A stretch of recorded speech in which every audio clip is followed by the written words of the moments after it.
Jasmine Brand here. I'm here with some of the cast from the Undersheperd. How are we today? Good. Good. Good. So I've seen the film. I don't want to ruin it for the people that have not seen the film yet. What was your most challenging scene to do in the film? Well, for me, you know, this role was a departure from what I usually played, and I gotta admit, for me, you know, some of the I don't even think they're in the film. Thank you. Some of the bad scenes with Isaiah I was nervous and uncomfortable. I don't do a lot of love scenes on, you know, and so it was a little uncomfortable for me. And that wasn't even like a typical love scene. That was like mistress. No, she's talking about the stuff that you did not see. Oh, the stuff they edited. Yes. Oh, it could have been work. Okay. It was. Okay. All right. And so, okay, for you two, what was the most challenging scene to do? Mine was the scene actually when I slapped Isaiah across the face. I don't think I've done that before in a film. Maybe, I don't know, but this was very much not cheating. Like Russ was saying, I really want to hear the impact. I really hit him. Like, don't fake it, whatever. And it was just, it's hard to do it. I just met the man. I have, you know, I have ideas about him, but I'm nothing that strong that would make me go slap him across the face. And it's really kind of, that was a difficult part to play. It's like, who is this person and how has she affected me? Because I don't hit people, period. You know what I mean? Like, that's not the kind of person I am. So what could drive me and what drive this character to feel so volatile? And that was a lot. Well, you know, the challenging part for me was not to preach. You know, my characters can't preach, and that's kind of like a running statement about my character. Right. And I know how to preach. You know, I played preachers before in movies, and just really kind of like staying in my lane. You know, this is a quiet character that I was playing, and it's hard for actors that want to kind of like try some other stuff. You know, like maybe preach just a little bit and then they bring me back or whatever, to not to stay in my lane because, you know, all the characters are so well defined, you know. So and that's what we're trained to do, you know, stay in our lane, and everybody stays precisely in their lane. Okay. Now I know that you all are going to be asked this question a lot, so I think you all should. I have to ask. I think I should have to ask. I think that people may look at this film and say this may be an attack on the black church or mega churches or small churches. What do you have to say to that statement? Well, the film is not about the church. It really isn't. The church is a backdrop for a story. And the story is really about these two men and their journey of being friends for so many years, growing up in the church for so many years, one taking one path and one taking another. That really is what the whole film is about. It's not really about the church. The church is just the backdrop. And if you sit and you watch it for that reason, that's why we all kind of agree, like, we're not going to talk about what happens in the film, okay, and let people really watch it, because they need to see it to see that it's not about that. Okay. Well, I also think that, you know, things happen in the church. Right. You know, somebody said the church is a den of sin, you know, where sinners come to get better. You know, we've had, you know, it's not just a black church. We've had big white churches with scandals, you know. We've had other nationalities. Catholic Church has scandals. The Catholic priests are just, some of them are out of control, you know. So you know, we need to take a look at the black church. We need to take a look at church. We need to take a look at people who are put in a position of power to influence us from a spiritual standpoint. You know, and they're people, and my aunts and my cousins and my nieces, they grew up in church. I mean, they're Christians, devout Christians who help build the church, and the church has a responsibility. And I think that's one of the things that I think is why we don't want to give it away, because you need to look at this movie and decide where you really want to be. There are a lot of pastors, black, white, Latino, Asian, who get caught up in the aspect of power, and that's what this movie talks about. You know, it's set in a black church. This could be any church, but as African Americans, we need to take a look at the black church, because we have some pastors who have gone left. We have pastors who may be, or female or male pastors who may be siphoning off money, who are not living the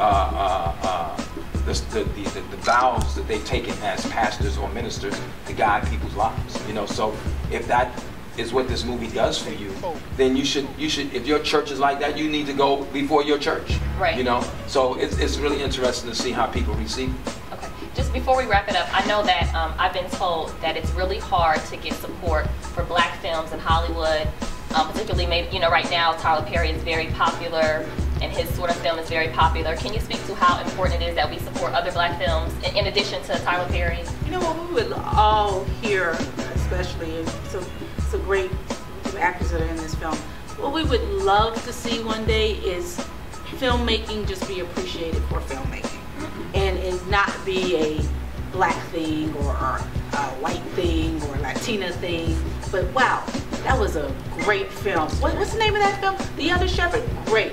Everyone should see that film. You know, and even with the Tyler Perry film, everyone should see that film. Or if Clifton does a film, it shouldn't be about, oh, this black actor who's been in the black system for, you know, 20 years is doing a film. We need to kind of try really hard and just understand great filmmaking is great filmmaking.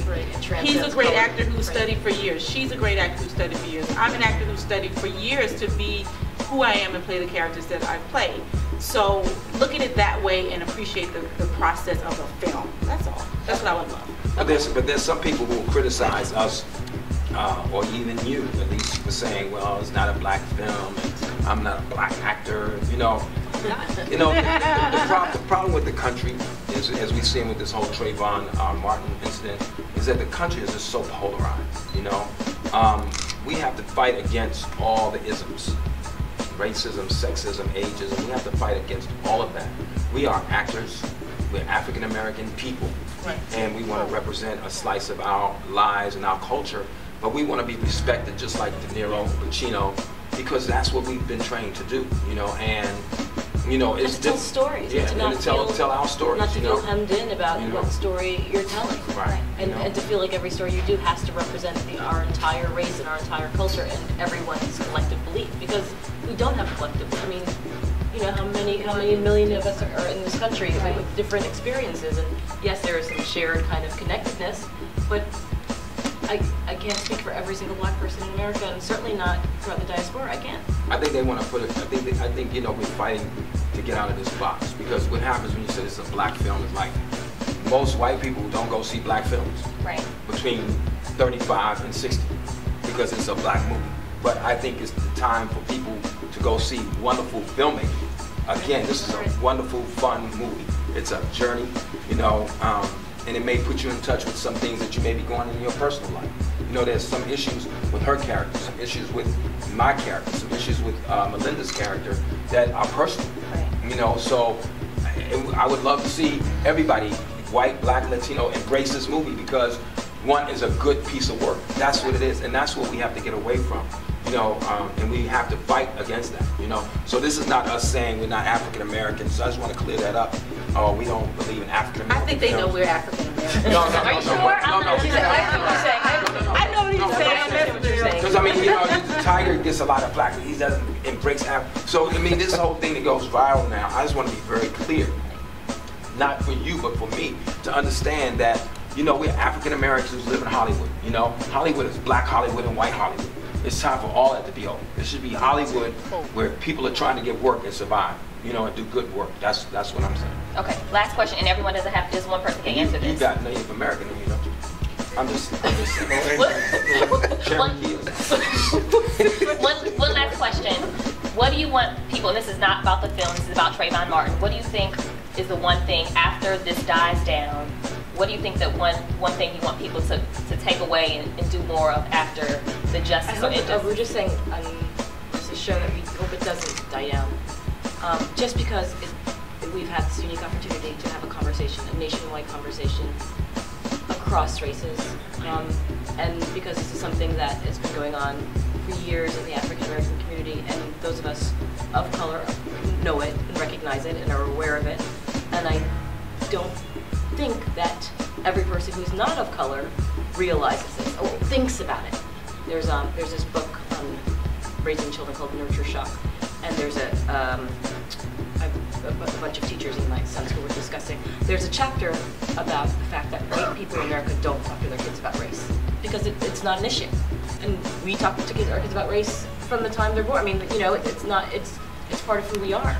But the fact that they can, I don't want to say they, but many white people can ignore it or not even think that this has to be a conversation that they have with their kids, I think it shows you what kind of world, separate worlds that we live in, and I'm hoping that this brings attention to more people that it's out there, it's an issue. We are not in a post-racial America.